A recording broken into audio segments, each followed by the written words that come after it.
Good day everyone! Ako si Angel, ang inyong lingkod Rai TV. So sa video ko na naman ngayon ay ibabagi ko na naman ang aking tugon sa katanungan ng isa nating taga-subaybay. Shout out po sa iyo. Sana ang interpretasyon na ito ang sagot sa iyong katanungan at parang din sa inyo dyan na may katulad sa panaginip na ito. Paalala ko lamang lagi na ito ay isang general interpretation kaya unawain nyo at tingnan mabuti ang mga nangyayari sa inyong buhay ngayon at gamitin ang inyong sariling intuition at mag-connect directly sa mga impormasyon na maaaring ibabahagi ko.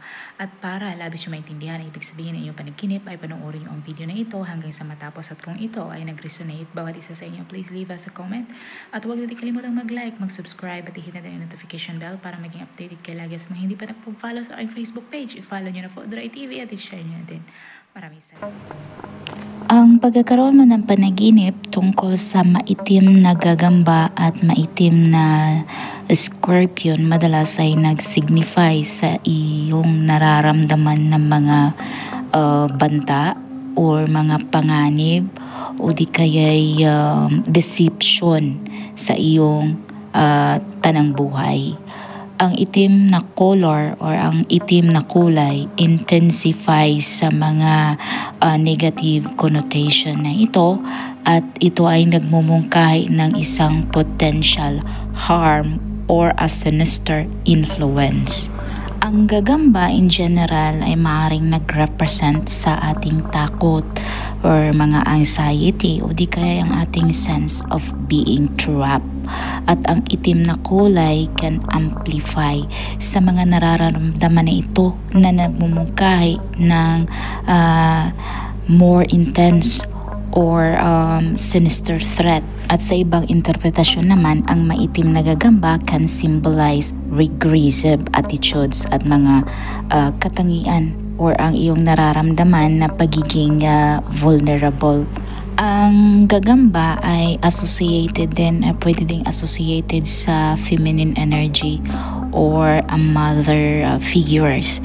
Pero ito ay negative light siguro or malamang ito ay nag-indicate ng controlling or overbearing presence. At sa ibang interpretasyon naman, particularly within religious context, ang mga gagamba ay tinitingnan ito bilang representasyon ng isang demonic influence or mga kulto or mga occult practices.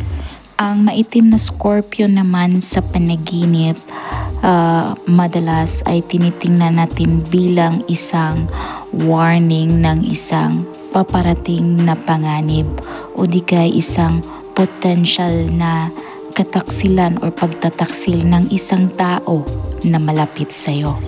Ang scorpion can symbolize deception or yung panlilinlang, charm, or maaring may isang tao na sinusubukan kang ipahamak or sinasamantala ka.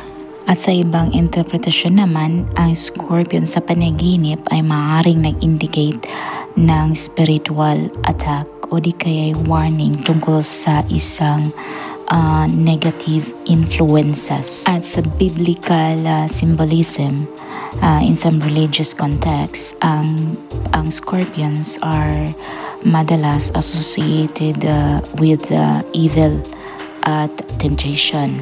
And overall, ang kombinasyon ng black spider at scorpion sa panaginip suggest a heightened sense of threat. Yung mga panlilinlang at potential for harm. Kaya crucial talaga na i-consider ang iyong current circumstances at relationship para maintindihan mo ang mga specific na kahulugan ng panaginip para sa iyo. Pay attention sa iyong mga nararamdaman during sa iyong panaginip.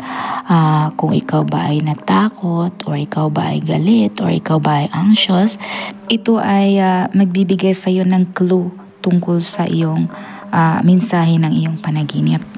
Sana nagustuhan nyo ang dream interpretation na ibinahagi ko sa inyo ngayon at makibahagi na din sa inyo mga opinion at katanungan sa pamamagitan ng pagkomento sa baba. At kung ikaw ay bago pa lang sa akin channel, ay huwag kalimutang mag-like, mag-subscribe at i-hit na din ang notification bell para maging updated kayo lagi sa mga hindi pa nagpag-follow sa aking Facebook page. I-follow nyo na po Rai TV at i-share nyo din. Maraming salamat, hanggang sa muli, paalam.